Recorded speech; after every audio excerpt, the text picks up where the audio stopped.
because it's affordable housing matters.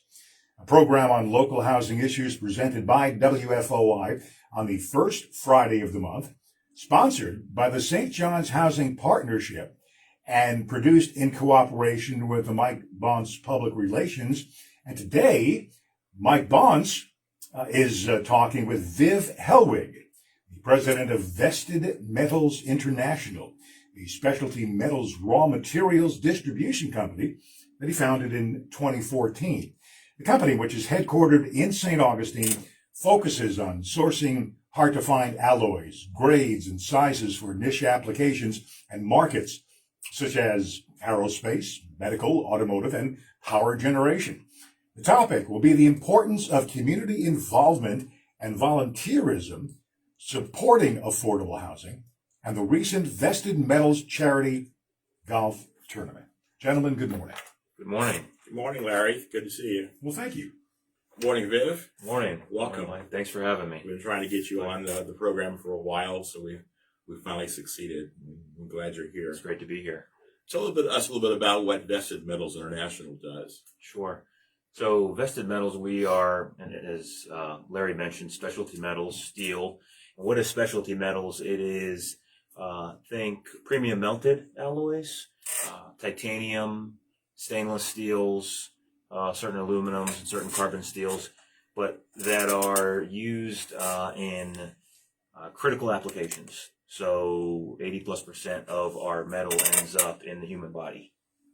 Bone plates, bone screws, joint replacement, and then also in aerospace and defense applications that are critical, high temperature and high corrosion environments.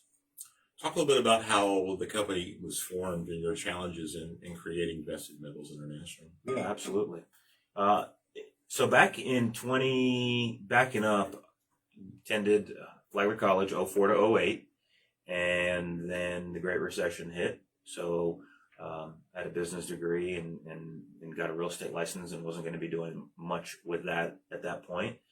And I decided to work for the college for 14 months, which was great. And then through a relationship there, a professor of mine named Steve Vogt was introduced to the specialty metals industry. And I worked for a specialty steel mill called Carpenter Technology out of Reading, Pennsylvania for about 5 years. Half of that in the Southeast, half of that in the Midwest.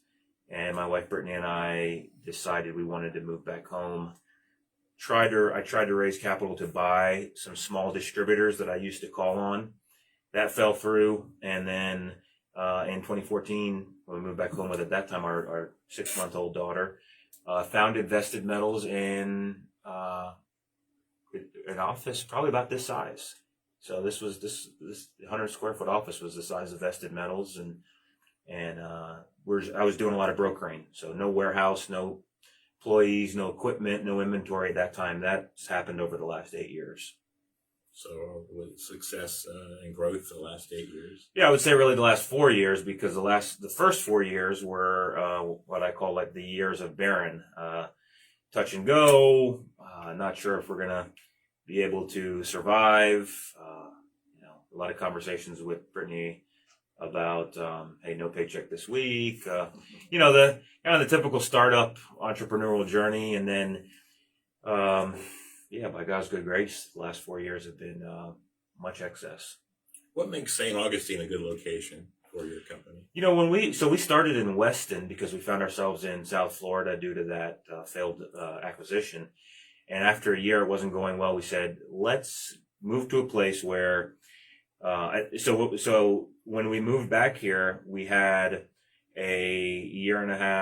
almost a year and a half year old daughter, but Brittany was also 8 months pregnant with our second child at the time. We said, let's move to a place where we would love to raise a family. So it was personal in nature, where we have relationships, but also for the business, if it were to succeed, logistics are critical, and close to I-10 and 95, close to a port, major port, close to international airport.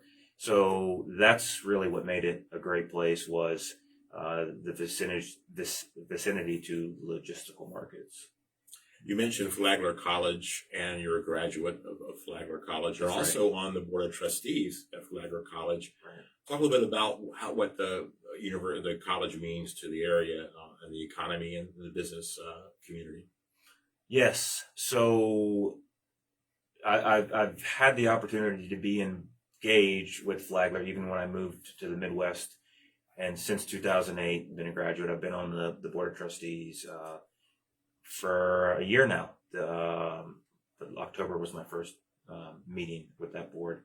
But I've been serving in different ways on the alumni board and the athletic advisory board.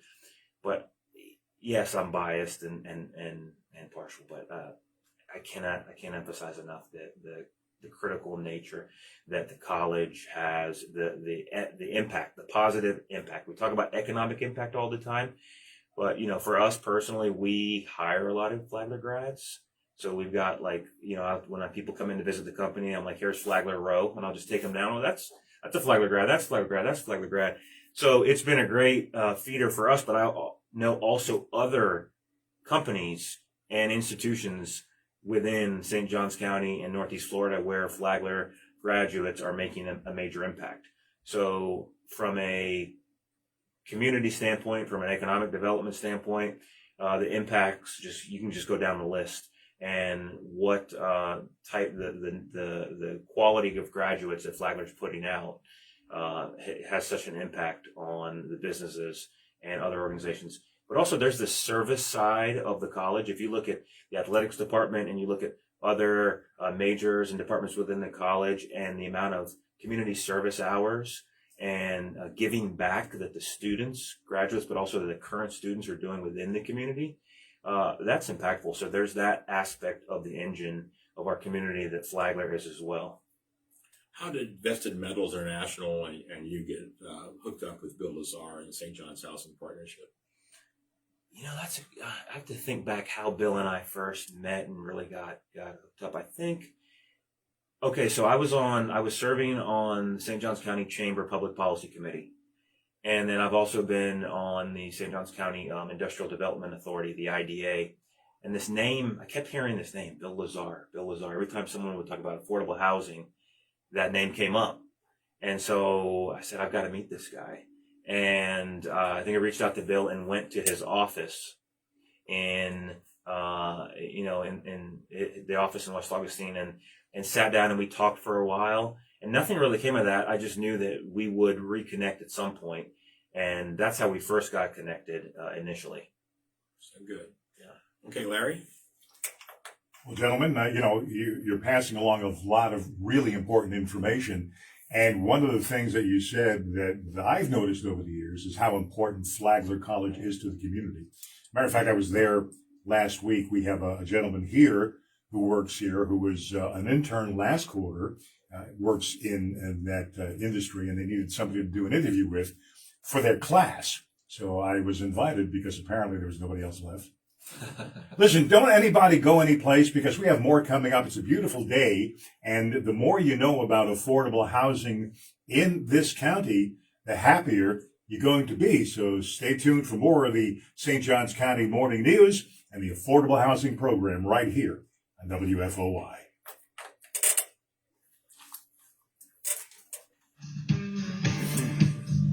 A little early for you there. Sorry about that. That's all right. I can handle it. You get used to things happening. Yeah. I never liked him to know how old I am, but I started doing this in 1969. Not here. And so I have a little bit of experience. Yeah. And I tend not to panic too much when just to be a little dead air or something. Well, when you held the finger, I was like, I got to wrap up. But I actually had a little, probably a little more time. But yeah, we're gonna, we'll go back and not being used to it, you get a. It's because what happens is, unlike the old days where we actually had control over things. Yeah. The computer has control. Oh, is that right? It's automated. So the brakes, automatic. So you have to meet the time on the computer? Yes. Well, I mean, it doesn't. It just, I look at it, I just look at it, I know it's going to be coming up at 8:40 is when this break is going to start. So I give you, 8:43:30, I just give you the one. Yeah. When I used to do it in the old days, everything was manual. You used to back time on the clock, right? Because you had to meet the news on the hour if it was the network news, and you had to figure out the time of the record and the commercials and what you were going to say so that it meant it exactly when it was supposed to. Now, you just do what you're supposed to. I don't know if I can do it or not. I don't know if I can do it. You could. I don't think so. I mean, I had the turd tail all I know. I look for the turn on the cart machines. That's what I look for. They're all gone. We still had it in the other room, that old studio, not hooked up in the cabinet. Unless somebody took it out. An old cart machine. You ever seen an 8-track tape? Oh, yeah. That's what they looked like. All the commercials were put on these. You recorded them in studio.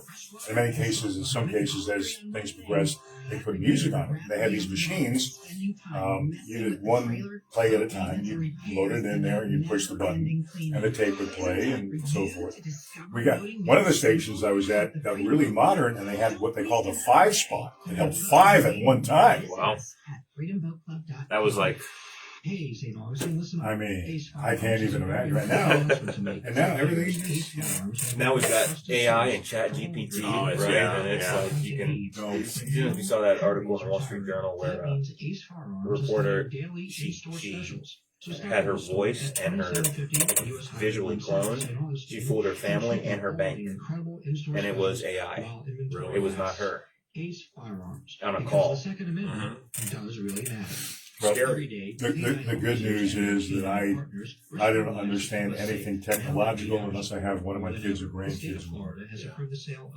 And then they get frustrated, especially the grandkids. Like if they're at the house and we're doing something on the computer, and they'll kind of say, "Grandpa, can I do that for you?" Yes, you may.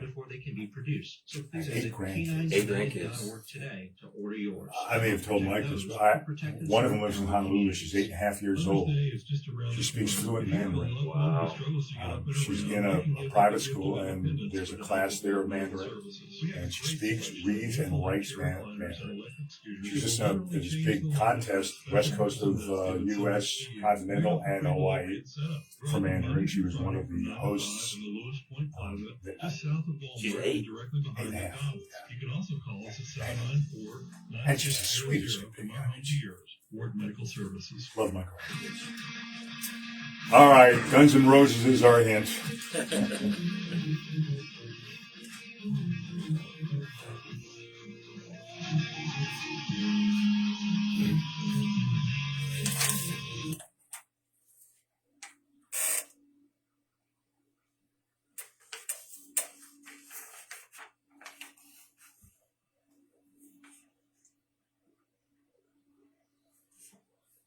Welcome back to Affordable Housing Matters. You can make a difference in what has become an affordable housing crisis in our county. Our workforce, ranging from teachers to first responders and restaurant workers, are not able to find decent, safe, affordable housing in one of the most prosperous counties in the state. The elderly and local businesses are also suffering. Now, here's how you can help. If you have property or land, contact the nonprofit the St. John's Housing Partnership. If you are not in a position to donate for affordable housing, SJHP can possibly purchase and build affordable housing for community members. You can also make a cash donation or bequeath a gift. SJHP can give you further information about the tax and financial benefits of these and other gift methods. Visit www.sjhp.org. Now back with Mike Bonts and Viv Helwig. Thanks, Larry. Thanks. Before we move on, I wanted to mention that Viv was named the 2022 North Florida and Florida Small Business Exporter of the Year at the annual Small Business Week Awards. That's a great honor, and congratulations on that. Thank you so much. We were talking about Bill Lazar, St. John's Housing Partnership, and I know that Vested Metals International did a day of service. And how did that come about, and what did you guys work on? Yeah, so after meeting Bill previously, at some point, I think last year, he came out and spoke to the company. I just wanted our team and we've got an incredible team at Vested, and they've really been the ones to help build the company, and just wanted to get them some exposure to Bill. So Bill came out and spoke, and everyone was interested in seeing how we could get involved. And we reached out, and we're set up to build a wheelchair ramp. And that's something that we also want to get out and do some more service. We've been recommending other folks to do the same, but we want to get out and do that again. But it was a great experience last year for us to be able to help in that way. Yeah, Bill Lazar, I know he came to your company and talked and shared with you the need for affordable housing. As an employer, as a major employer in the area, how does the lack of affordable housing and workforce housing affect you as a company? Well, it does. I mean, we do have people that live in, multiple people in Jacksonville and Palm Coast. And I think we're also, it's just that every Friday, the breakfast group that I meet with, just a group of friends and some business owners, that we talk about some of these issues a little informal. And one of them, who's a restaurant owner, we were just talking about the wage inflation at the same time, and in addition to inflation in general right now in the economy. And then when it comes to, I think, our area being unique with the median home, the price rise over the last couple of years. And then in addition to that, you have inflation. It definitely plays a role. And we want to, I think a lot of employers, you want to pay people livable wage, and above that, you want people to be able to save for retirement and have health care and take vacations. And so you try to keep up and with wages and make sure that people are having an opportunity to grow. And it works against us and works against them when they can't afford to live and invest in a home that they can build equity in for their family. We've had discussions before on this program about how there needs to be a push from the business community to create affordable housing, and maybe push the government and housing authorities a little bit on that issue. Any ideas from where you stand, from where you sit, on what can be done? Well, I know that the St. Johns County Chamber of Commerce and Isabel and Bob Porter and the team there, they have and Scott Maynard, that whole team has really, I would say, galvanized the business community and had a task force and the committees there to really work with our local officials, our commissioners, St. Johns County commissioners, but also our St. Johns County delegation at the state level. And we're seeing some legislation that as I think the session probably wraps up in Tallahassee today, maybe if I'm correct, and some legislation that came out that should have a positive impact. Now that's the beginning. More has to be done, but I do give credit to the chamber for really pulling the business community together. But I think we need to continue to speak to our elected officials about what more can be done. This is just a start. And at the same time, on an individual basis, I always say, put on my economic development hat, that we need major employers here. We do. But we also need companies like ours that are, employing 20, 30, 40, 50, 60 people. And if we can create an environment where those companies can come here, grow here, locate here, over a span of time, you've got 10, 20 companies like that are thriving. It's much harder to lose those jobs because it's not like one big employer is going to pick up and move. You've got multiple companies. And I think not just speaking and working with our elected officials, but also getting involved with organizations like St. John's Housing Partnership and getting involved in the community and serving our residents through the partnership or other organizations is one way that we can address it. So I think there's the policy side of it, and then there's more of the grassroots. You recently had a charity golf tournament. It's your first one. How did that come about? So it's something that's been on my heart and our heart for a few years as we've grown. And we had a colleague, John Mark Leach, pass away last year after fighting cancer for a number of years. And his heart for service and for others, and for caring for others, in addition to this desire that we've had, we brought that together, and we had our first annual Vested Metals Charity Golf Tournament in memory of John Mark Leach. So his wife Suzanne and daughters Maggie and Ellie and his family were there.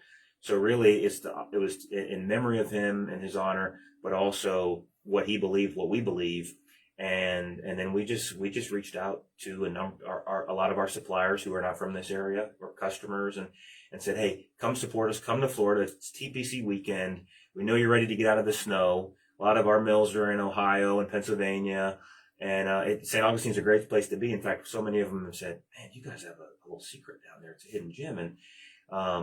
And then we put it together. Our team did a great job. We hired a contractor, Megan Austin from Austin Design locally, and she did a great job. And we were really pleased with our year one results. And the goal is over a decade, over 10 years, so 9 more years, to raise and give $1 million to organizations like the partnership. You raised $60,000, I think, for charity from this past tournament, and St. John's Housing Partnership did receive a portion of that. So Right. You're having your next tournament next March, so you see it growing and getting bigger. We do. It'll be March 18th.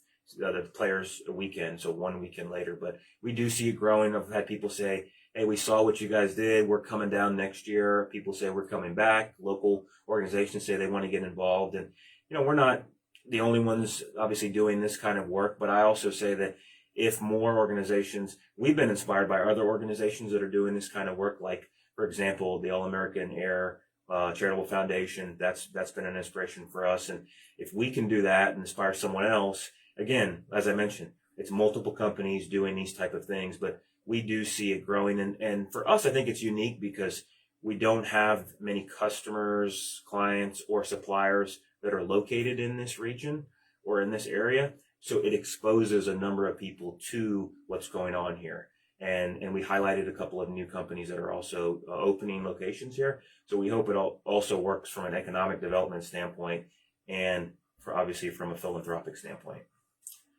The future for Vested Metals, what do you see as far as expansion and growth goes? We have about a minute left, according to Larry. Sure.